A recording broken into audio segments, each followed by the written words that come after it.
Stapakaya cha dharmasya sarvadharma swarupine Stapakaya cha dharmasya sarvadharma swarupine Avatara varishtaya Ramakrishna te namah. Asato ma sadgamaya tamaso ma jyotirgamaya Asato ma sadgamaya tamaso ma jyotirgamaya Pratyormamritangamaya. Om Shanti Shanti Shanti.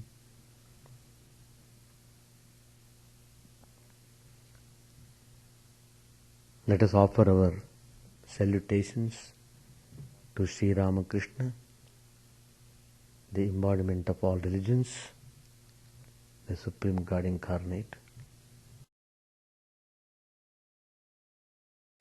Let us pray to Him to lead us from unreal to the real,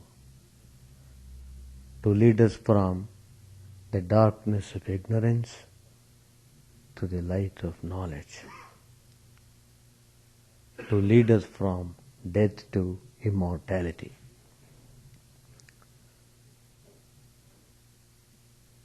Today's topic: how to achieve peace.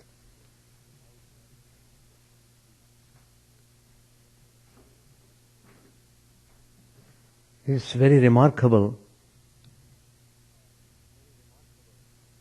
to aspire for peace.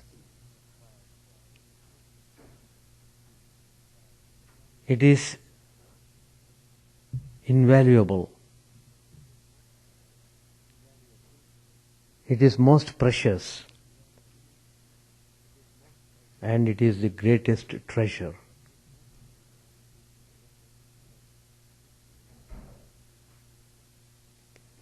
It is really a great achievement if one could attain peace.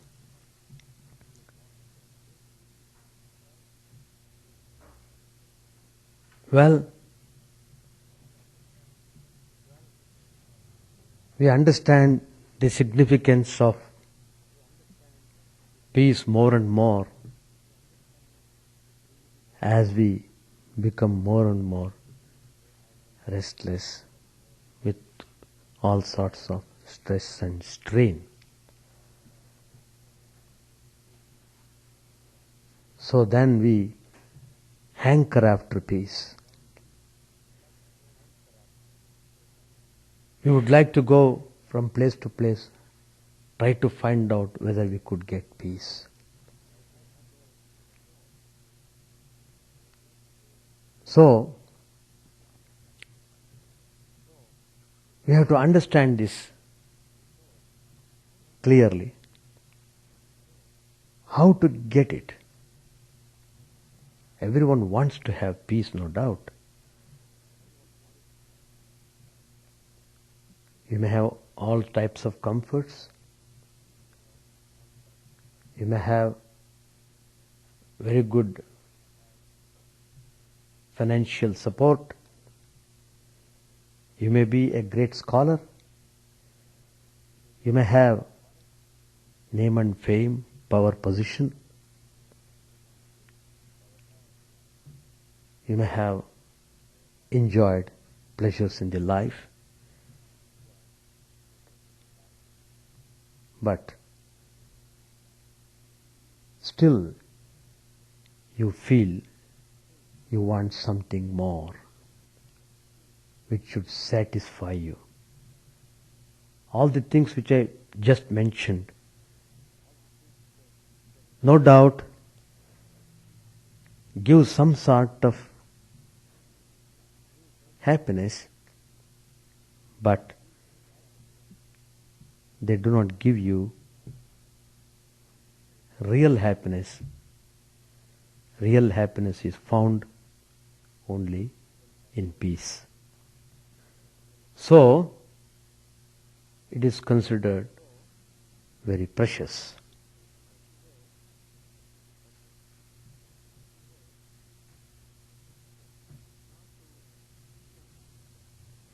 In order to achieve peace of mind, first of all, you must learn to accept certain unavoidable facts of life. If you accept them, then you are on the way to peace. If you don't accept them, then probably you will have to suffer.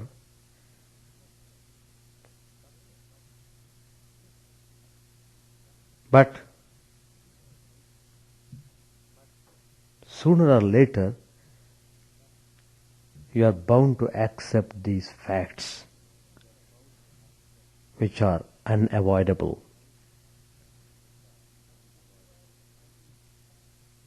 But it would require many blows if you remain abstinent.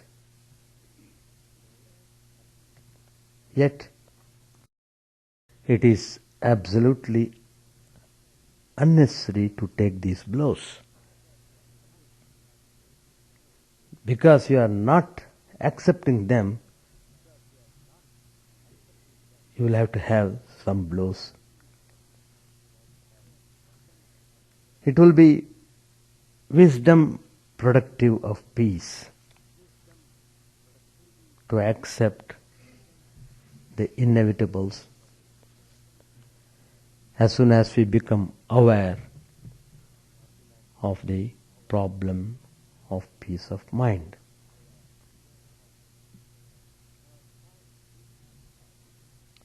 There are 5 basic inevitables of life which have been identified by Lord Buddha. They are very important and we should recognize them.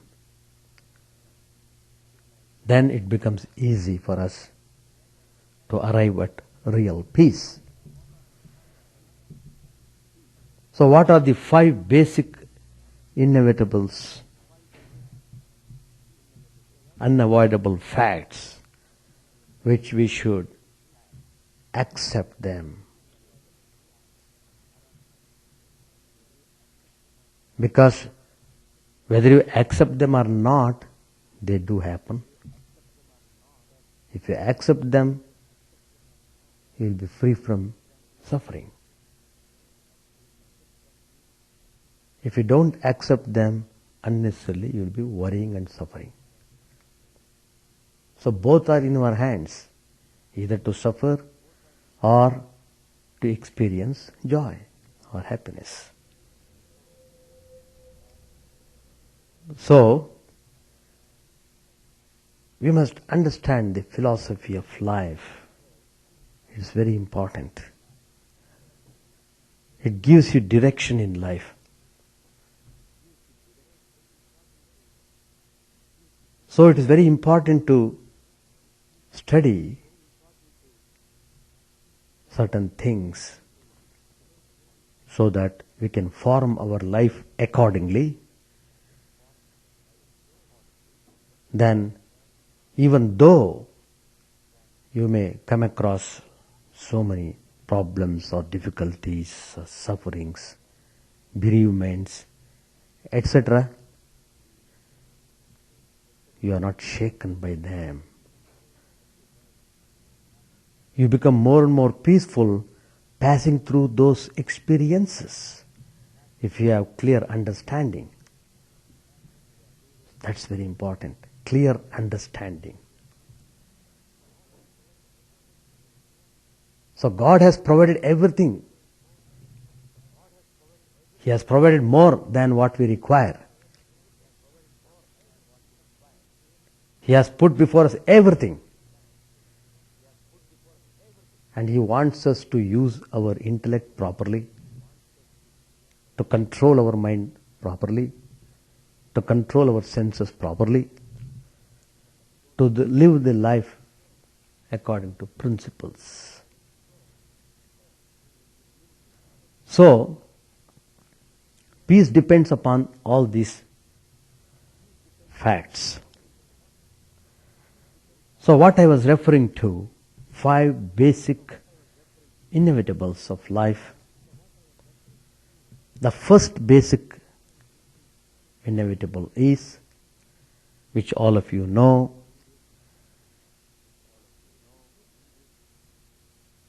your youthfulness. Will it remain for long? Every day you think you are okay completely, though every moment you are degenerating the power of youthfulness, you are not aware of it. That means the youthfulness will leave us someday, and old age will come upon us someday. We can't avoid this. Nobody can avoid old age. It's an experience. Old age comes to give an experience to the soul. So this is the first inevitable.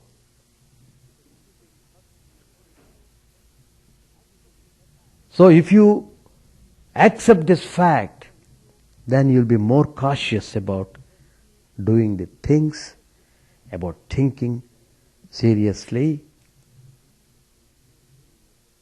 and surely you'll be able to go in the right direction. As soon as you accept this fact, you feel a kind of peace inward. Though you may not be able to express it explicitly,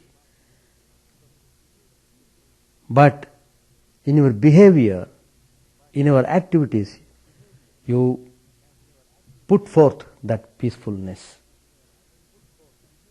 You may be working, you may be in the marketplace, but your interior is remarkably peaceful. So, that's the first point which we should admit. Youthfulness will leave us someday or other. So we should use this period of life to the maximum extent towards the achievement of goal, namely attainment of peace, which means realization of God. One can have supreme peace only when he realizes the divine supreme soul of the universe, the soul of all souls. The second inevitable fact which you should always accept is that disease, that will come upon us some day or other. You can't avoid it. He may be a very good doctor. He knows the whole system of medicine. He knows the anatomy of the body, everything. But still, he cannot be free from disease.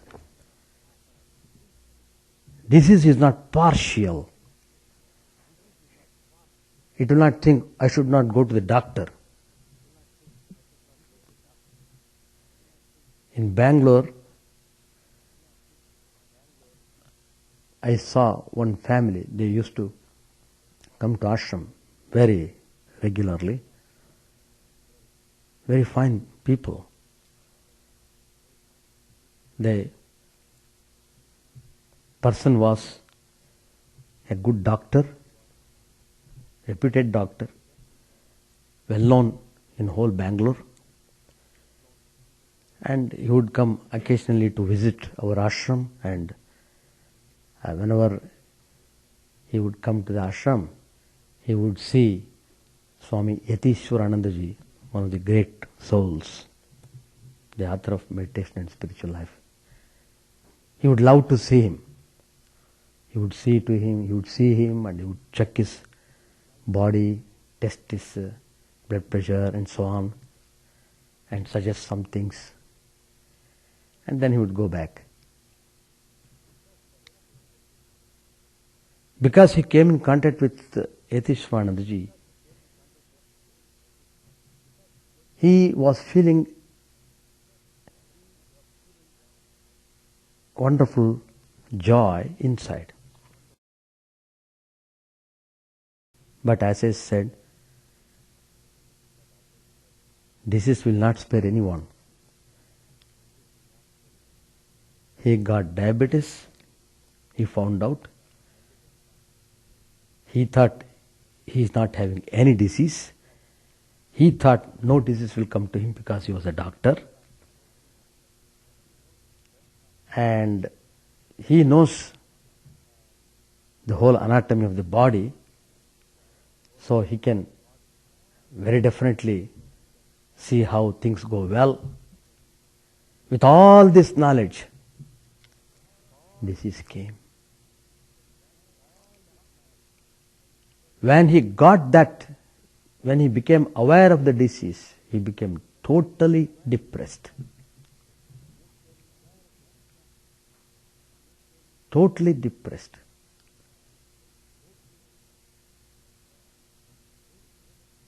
And I saw that gentleman, how robust he was a few days before the disease, but now how he has become so hopeless. Because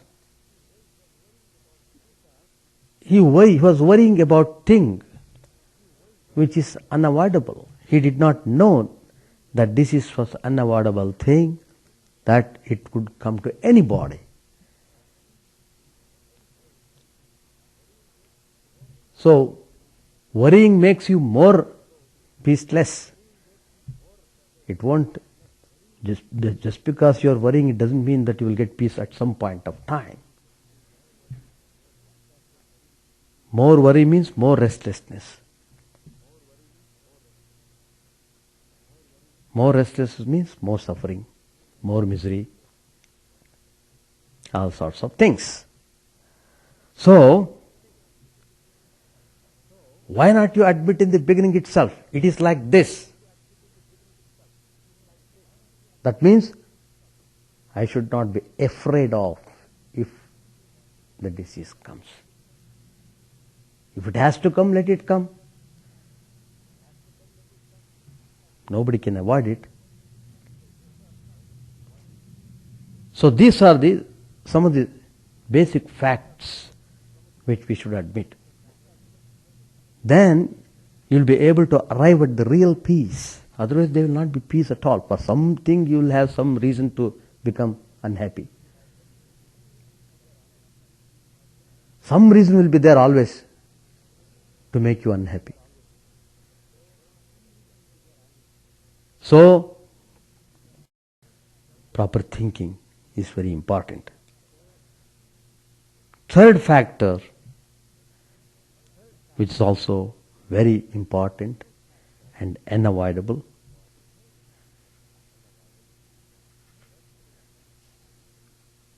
death will come upon us one day. Even at the age of 80, 85, he may think, I may still live on.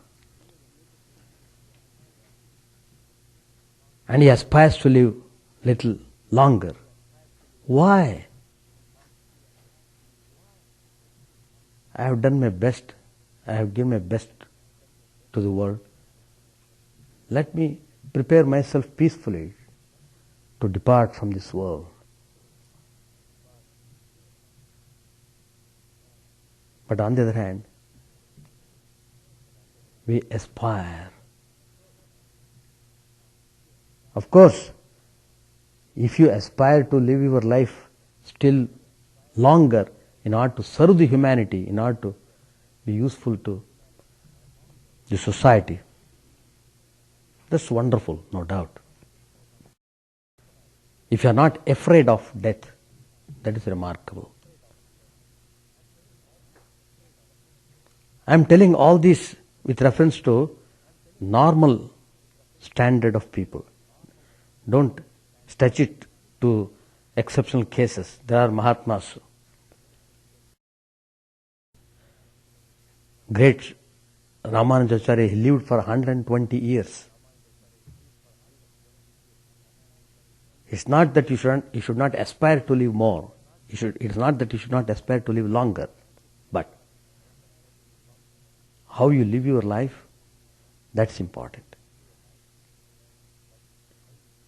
What is there if 120 or 150 or 200 years? As long as I live, let me be useful to the society. Let me share my joy and peace with everyone. With that attitude, it's a wonderful life. So, death will come.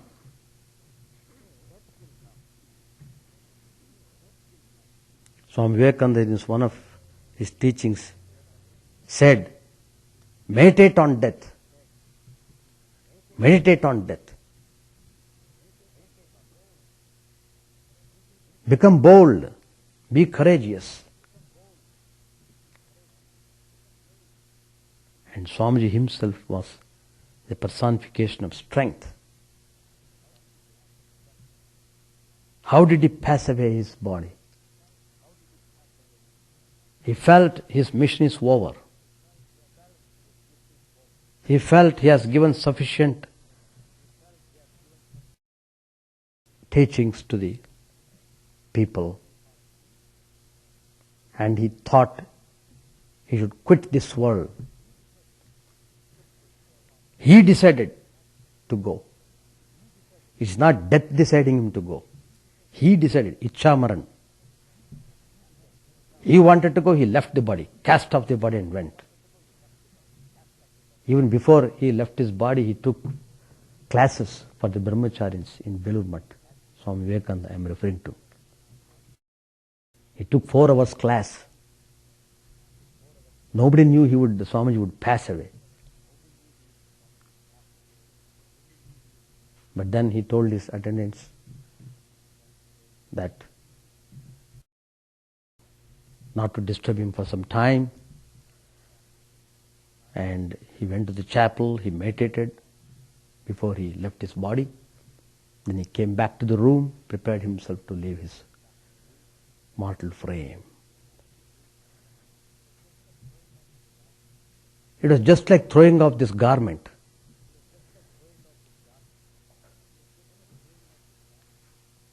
Anyway, all these factors are important for us to know. The fourth one, of course, this is all our common experience. But if you demarcate them, if you mark them and classify them, then you will see how wonderful. The fourth factor, inevitable factor, is that all things we hold dear are subject to change. They are subject to decay and separation. We cannot avoid this.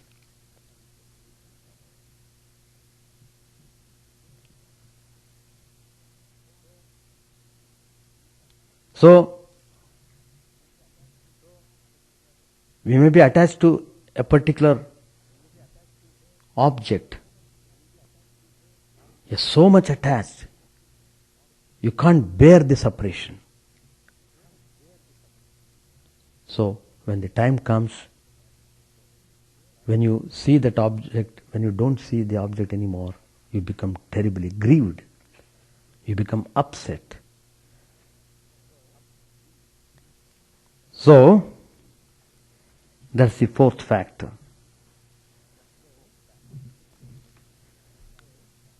The fifth factor is the outcome of the fruits of our thoughts and actions, good or bad, will have to be reaped by ourselves. We can't avoid this. That is to say, law of karma operates rigorously.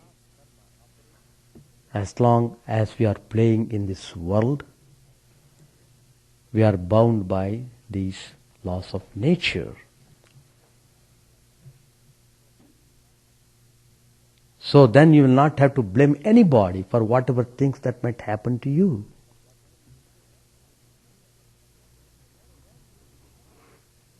So when we accept these five inevitables of life,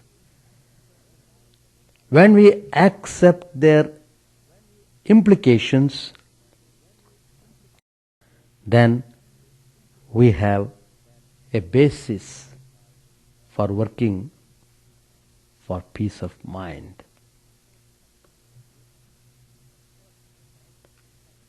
Of course, your mind should be set for achieving peace. If your mind is not set in that direction, then all these things will not matter to you at all. If you always think, I must go and engage myself more and more, I must earn more money, I must have more properties, I must have more comforts, I must have more this, that. As long as your mind is overburdened by these multifarious desires, the question of peace will not come to you. Even though you are suffering, you won't learn. It takes a long time to learn for many people.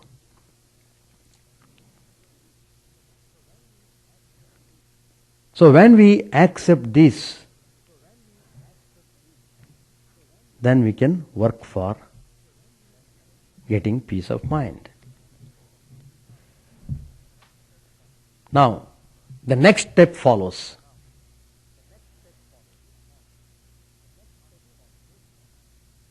On this basis, that is, we have notified these five basic inevitables. Next step would be, we should practice 5 positive and 5 negative precepts. Then we shall be approaching peace.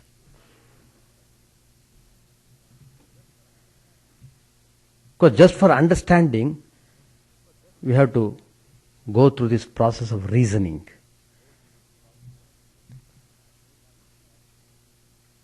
But when you reason out, don't get into feeling, oh, all these things are very difficult for us. What is easy? Tell me. Everything is difficult. If you have that approach, everything is difficult. Nothing is easy. You can add one more basic inevitable. Though I have told 5. You can add many more according to your own discretion. So, what are the 5 positive precepts after accepting the 5 inevitables? The first one is we must live an ethical life, which is very difficult. What this ethical life? It comes in our way of enjoying the things of the world. But if you want to have real peace, you have to follow certain code of conduct. Is important.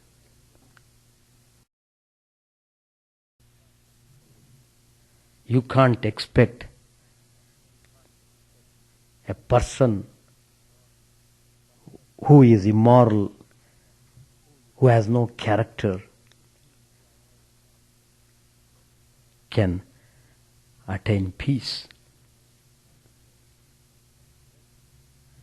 until and unless he tries to change.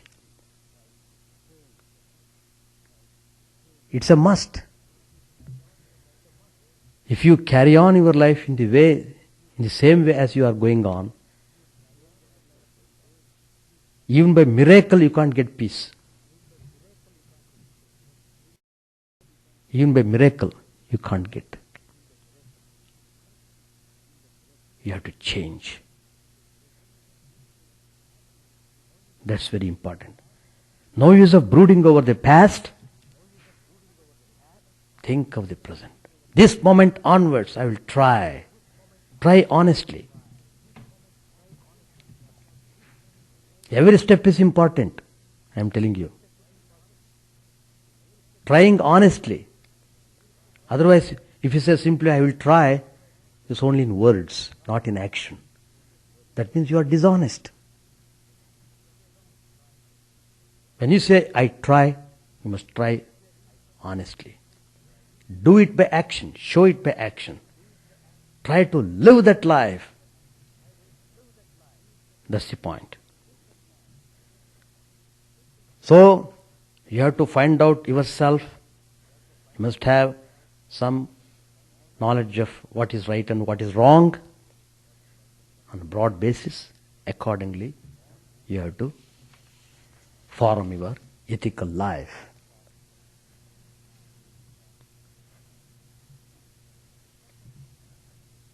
The second precept, positive precept I am talking about, you must try to give your best to all situations of life, without doing which you can't live an ethical life. So, it follows, you must be aware of your responsibilities and you must be able to discharge your responsibilities in a proper way.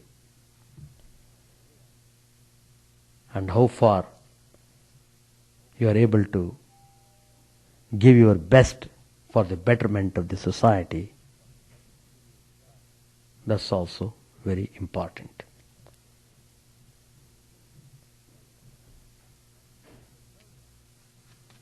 The third one You must cherish noble ideal always with you.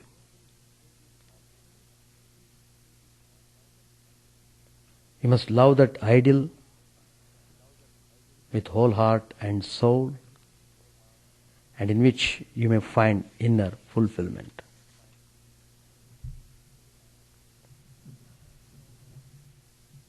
So, ideal is very important. A person who has no ideal to live for will not know where to keep his mind when there is leisure.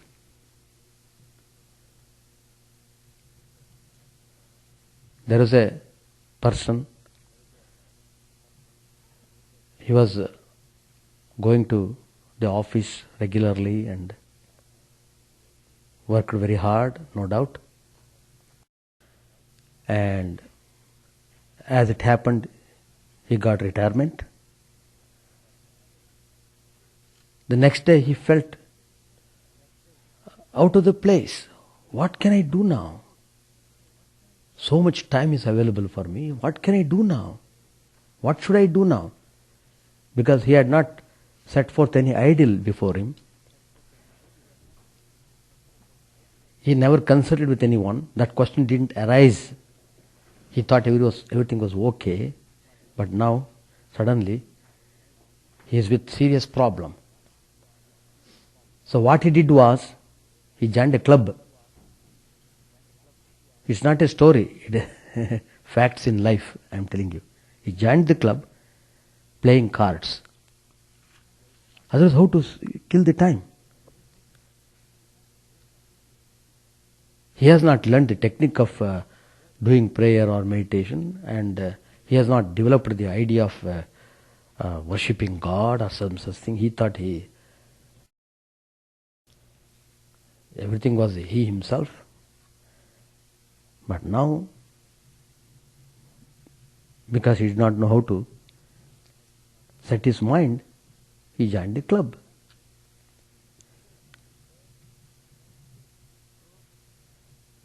So, what happens? You will become perpetually restless.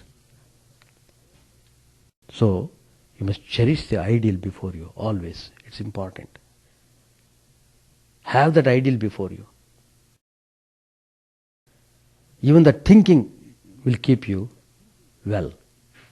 I have got the ideal in my life. That keeps you very well.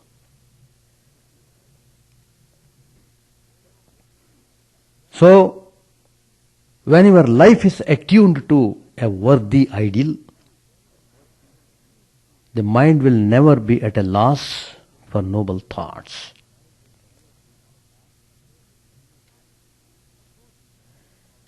The fourth positive precept is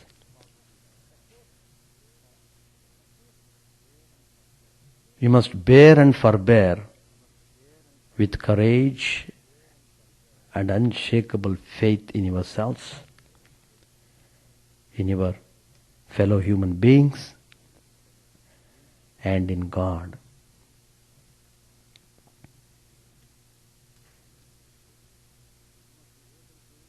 So you must be able to excuse others' faults by hundreds, knowing well that others are doing the same all the time for you.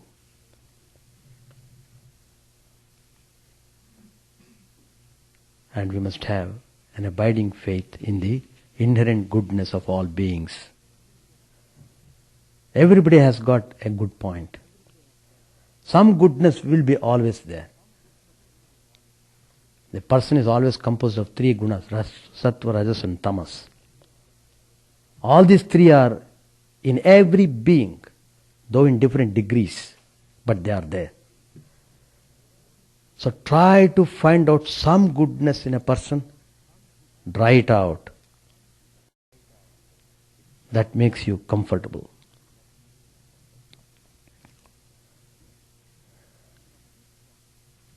The fifth one is Stop all wastage of mind.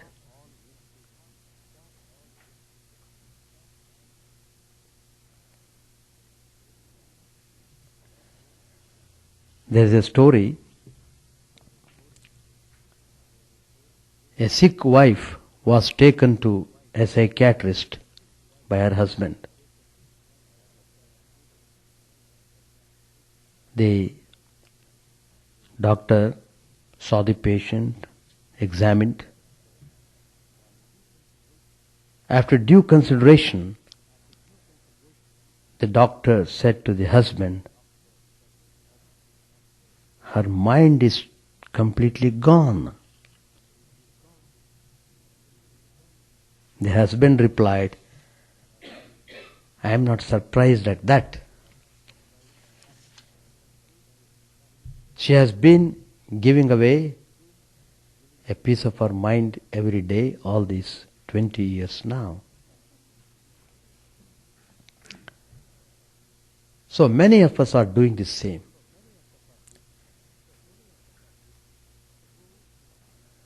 Through all sorts of fantasies and senseless talks, concerned with things which are none of our business, daydreaming, in so many various ways, we are throwing away our precious mental energy. How many ways our energy is being wasted? If you think, if you introspect, you'll be horrified. Oh God. That's why you are not able to sit even for 1 minute closing your eyes. Then you will know the utter state of your mind, why the mind has been reduced to that position. So, whatever the energy, if that energy has been drained out, how can the mind be strong? When the mind becomes weak, it becomes sick. If the mind becomes sick, how can you have peace? It's impossible. So, you must stoppage all wastage of mind. Use it properly. Be very calculative in using it. Use that idea of calculation with regards to using your mind in a proper way. Be thoughtful in doing the things. So, strength of mind is finally synonymous with peace of mind. We lose peace of mind because we are weak, because we don't have sufficient strength. We have lost the power of resistance. So, we are not peaceful. So, you have to be aware of this fact.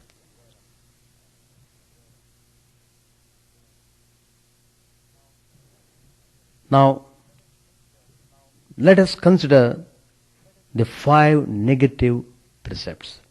So far we have done 5 positive, 5 negative ones. All these things are essential for us in our goal to achieve peace.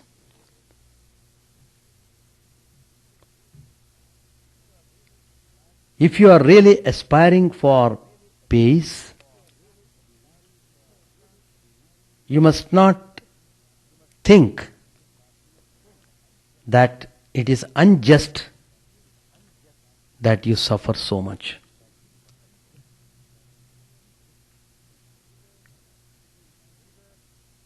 Neither should you imagine that everything is perfect when things are happening in accordance with your will.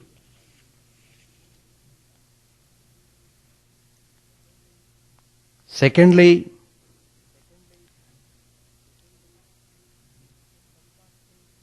you must not think that the temptations, the trials, the tribulations and sorrows of life, they are coming to you from a power which is anti-God. Don't think that way. As the mystics teach us, they are all really the gifts of God's compassion. The mystics say even the suffering is a gift of God's compassion.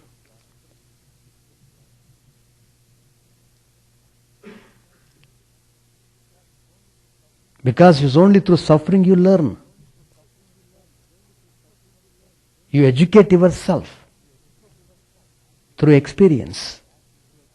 By passing through all these sorrows, trials, hardships and so on. So they help you to form. That's the thing. The third one, you must never make rash judgment about the behavior of others, nor interfere in others' business, unless your opinion is sought. It's very important to know all these facts. Fourthly, you must neither think that you are special favorites of God, nor have exaggerated notions of your weakness or wickedness. All strength is potentially within you, within every body. Yet each must take his own time and pace to manifest these potentialities. In fact, when he was preaching Vedanta, Vivekananda gave this idea of the Upanishads to the people. Each soul is potentially divine. You have to manifest that potentiality by practicing any yoga you want.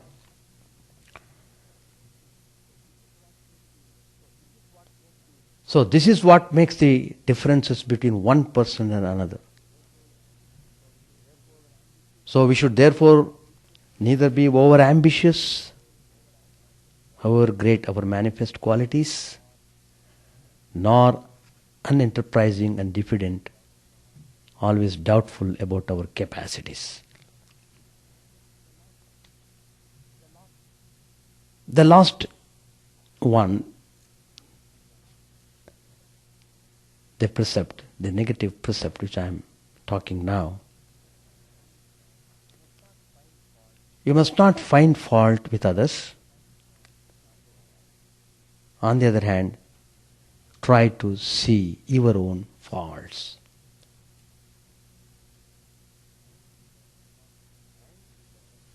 And you must not consider anybody as a stranger.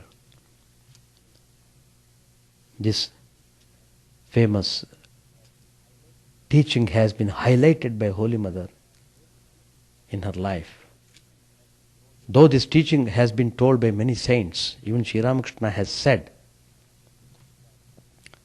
In fact, there was one person by name Hazra. He was telling him, why you unnecessarily find fault in others? Stop find faulting. Don't do that. So Sri Ramakrishna has said that. And Holy Mother lived her life, very rigorous householder life. full of problems in the household, but how she could manage all the things, how she could maintain her peace. And she could know very well why the people suffer so much. Because their nature of finding fault in others.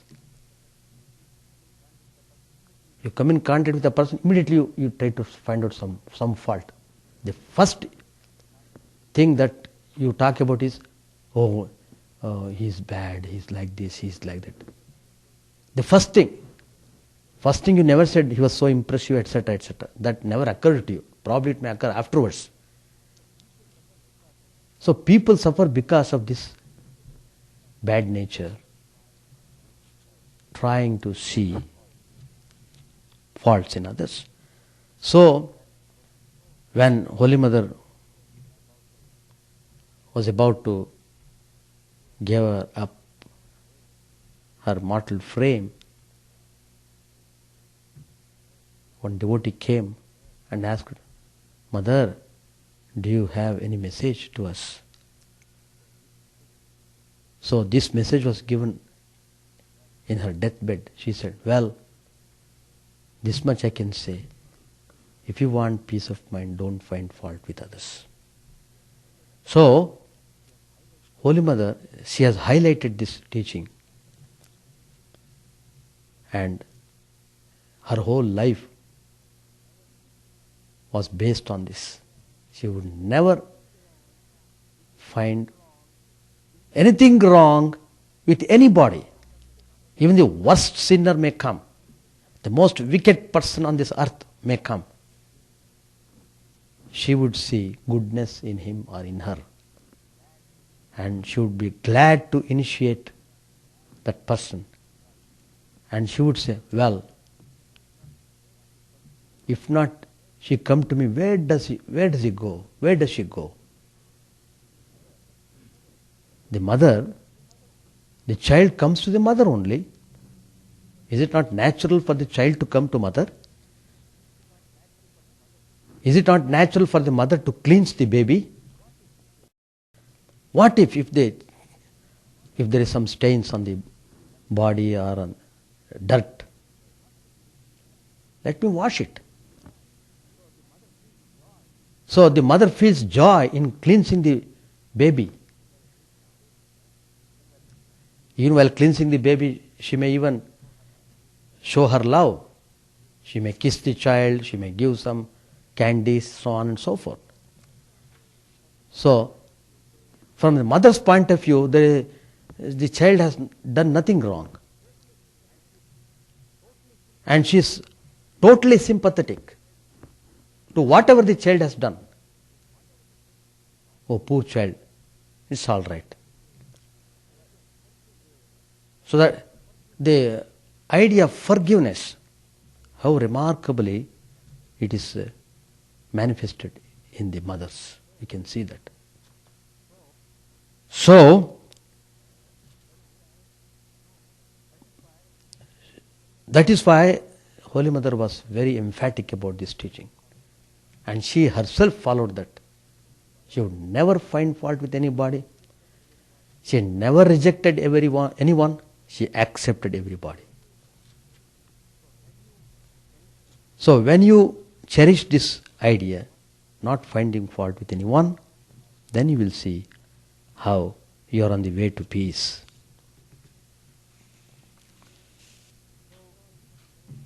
So, these are all some of the points to arrive at peace of mind. But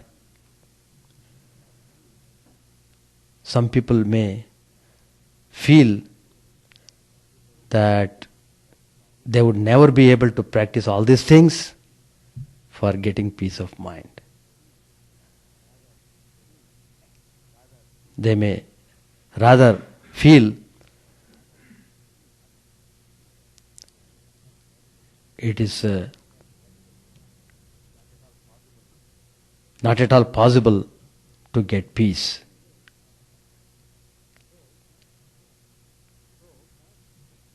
So, is there any chance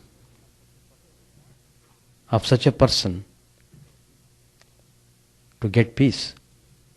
Suppose he is very weak in trying to practice all these things. Though he may accept them, he may feel it is terribly difficult for him to practice. Just as Girish Chandra Ghosh, one of the great devotees of Sri Ramakrishna, he said to Sri Ramakrishna, I can't utter the God's name even once, because I don't know how my mind behaves. Because he was always drinking, he had that habit, addiction, drink addiction. It was so terrible. He had become so addicted. So he can't promise. When Sri Ramakrishna asked him, repeat once in a day, that will do. And Girish Chandra said, no, I can't do even that. I am not sure. Suppose I may promise you. Suppose I don't do it. But he was straightforward. He said so frankly, I am unable to do that. Then Sri Ramakrishna suggested, all right, if you are unable to do even that, then give your power of attorney to me. I will take care of everything. Power of attorney. He felt so happy. Well, it's very good. Hereafter I don't have to think anything. Everything Sri Ramakrishna does for me. So, what is that chance? Of course, the spiritual teachers always say, well, if you can't do anything else, just love God with all your heart and mind and strength. By just loving God, you will be able to get peace of mind.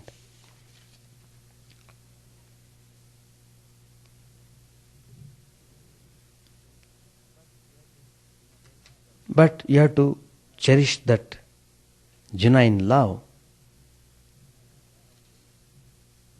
Then only you will be free from all anxieties and worries. Nothing can disturb you anymore. Lord Krishna himself tells in the Gita how to get absolute peace. In Sri Krishna's teachings, both the psychological and religious methods of attaining peace are so blended that the one cannot be separated wholly from the other.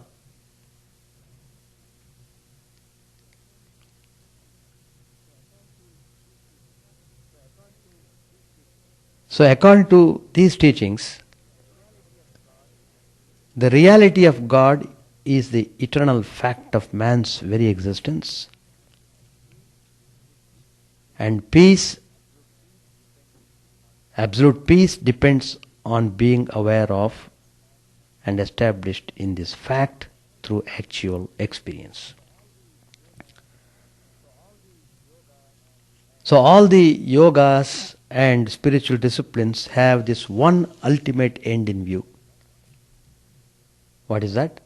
Realization of God or attainment of spiritual illumination through experiencing the identity of the Atman with the Supreme Spirit. So attainment of absolute peace is spontaneous outcome of experience.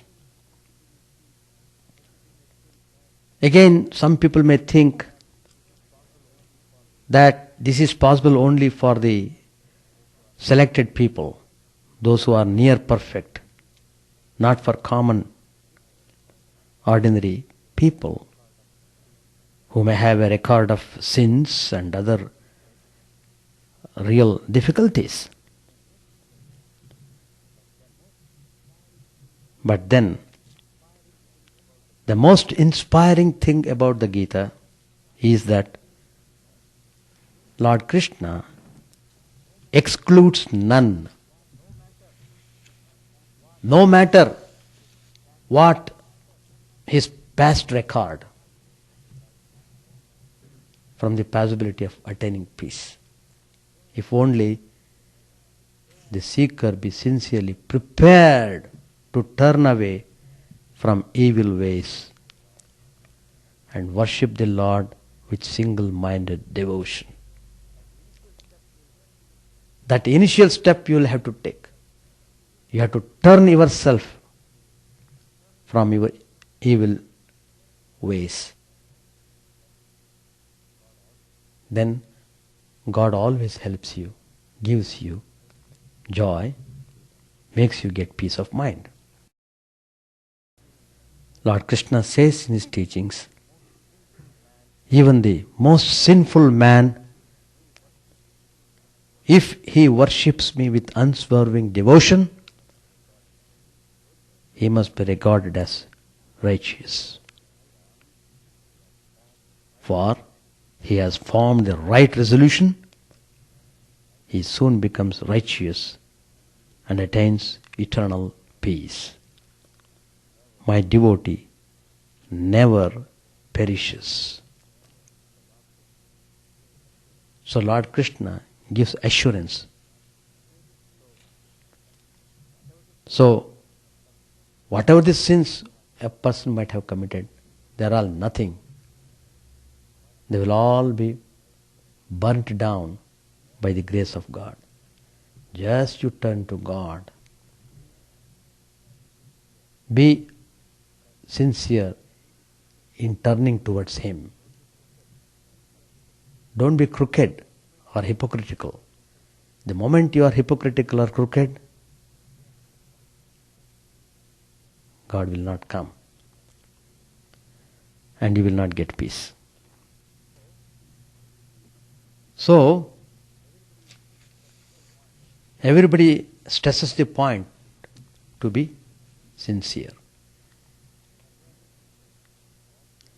Further, anticipating that all seekers will not have a high degree of preparedness or excellence in practice of disciplines,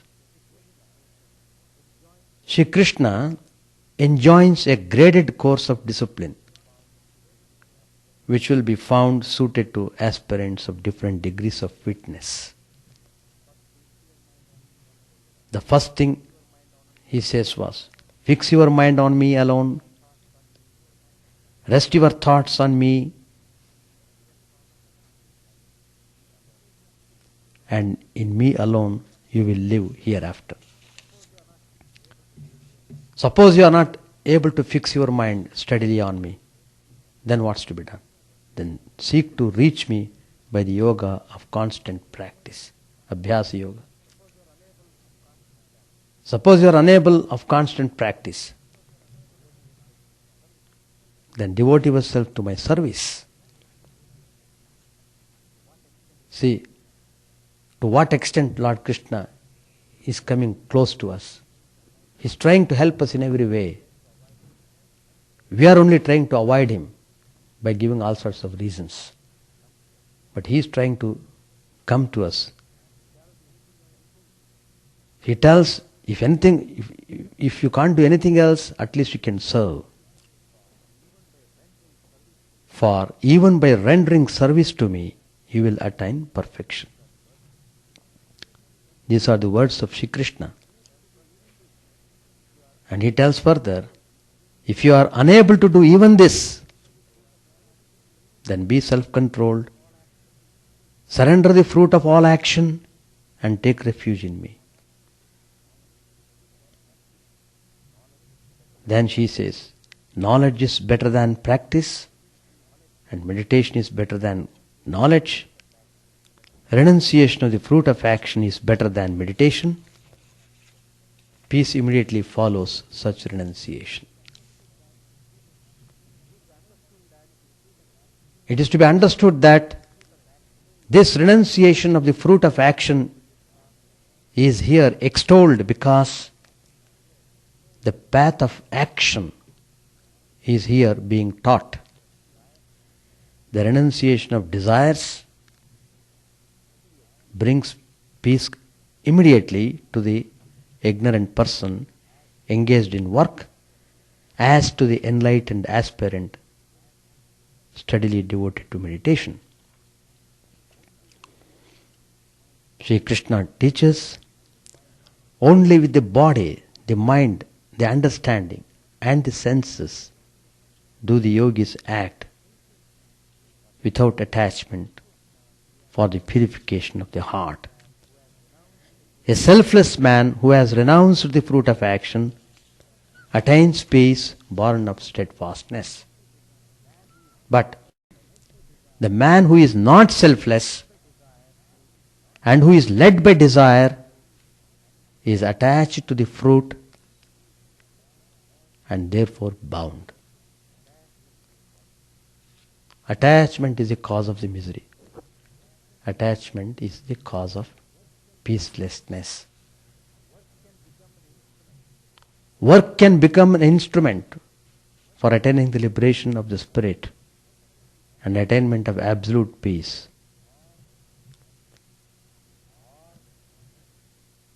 Or a cause of bondage and agony, depending on whether it is performed as yoga or not.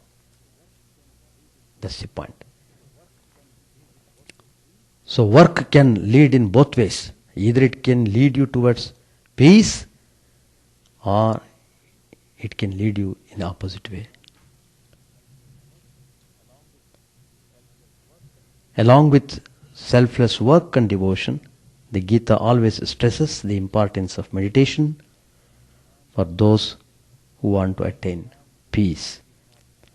The man whose mind is not under his control has no self-knowledge and no contemplation either. Without contemplation, he can have no peace. Without peace, how can he have happiness? Nasti buddhira yuktasya nacha yuktasya bhavana nacha bhavayataha ashantasya kutas sukham. Bhagavan says. So, let us try to understand all these various points and try sincerely, honestly. Fix up the goal, fix the path, be steady in your pursuit, then you will be able to get peace. God will certainly bestow you peace and blessedness. With these words, I conclude my talk.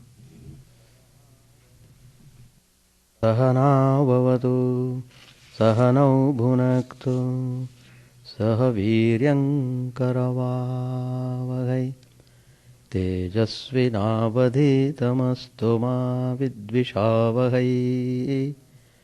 Om Shanti Shanti Shanti. Hari Om Tat Sat.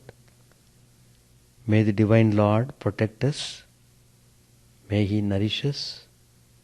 May we work in harmony with great vigor. May our study be illuminating and fruitful. May we not hate each other. May we live in peace and harmony